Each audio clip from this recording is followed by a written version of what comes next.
الاستماع لتطلعات الناس بالمنطقة من مسؤولين بالإدارة الذاتية. فهنا مؤتمر صحفي بعتذر، إذا فيكم تاخذوا لقطات البداية وبعدين تاخذوا زوايا مختلفة لحتى الناس تقدر تشوف الحوار ويشاركوا معنا.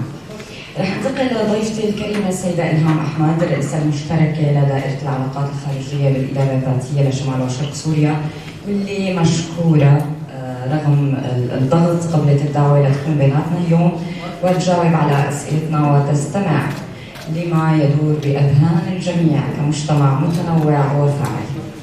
أهلا وسهلا فيكي ست إلهام، شكرا لوجودك معنا. أهلا بك أيضا وأهلا وسهلا بجميع الحضور. شكرا.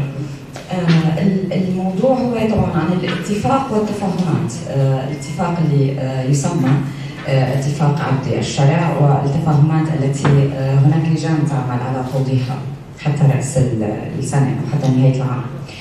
حضرتك هل يمكن أن توضحي لنا ما الذي يدور فعليا بين الإدارة الذاتية وحكومة أحمد الشرع؟ يعني هل نحن أمام إطار سياسي شامل يبنى عليه مستقبل سوريا أم مجرد تنسيق ميداني مؤقت؟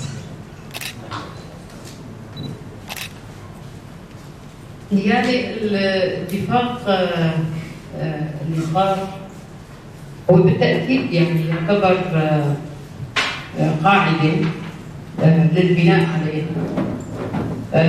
حاليا وفي المستقبل أيضا. يوجد يعني الاتفاق يتضمن العديد من الجوانب التي تمس حياة المجتمع بأكمله، سواء كان في شمال وشرق سوريا وإن كان في الجغرافيا السورية. بالتالي يعني هذا الاتفاق بالتأكيد له العديد من النقاط المتفرعة عنها، والتي هي بحاجة لنقاشات مقتضبة ونقاشات موسعة للوصول إلى تفاهمات أوسع في الإطار السوري بأكمله. يعني الناس بتحكي انه هو مجرد خطوه لبناء الثقه، ليس اطار سياسي شامل، او ليس يعني هو محدود النطاق، لا يشمل القضايا الدستوريه او القضايا الحقوقيه، شكل الحكم، صلاحيات الاداره. يعني هل هذا القضايا مجملها التي تمس حياه الناس ومصيرهم مشموله بهذا التفاهم وعمل اللجان؟ اين وصل عمل اللجان؟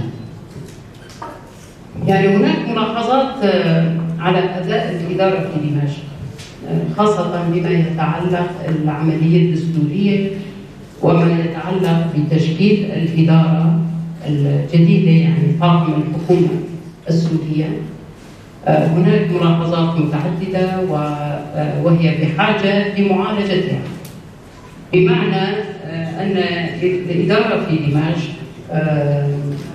مسؤولة بالإجابة عن تساؤلات المجتمع السوري وتساؤلات المكونات في المجتمع السوري فيما يخص مواد دستورية ويخص الدستور بأكمله أيضا.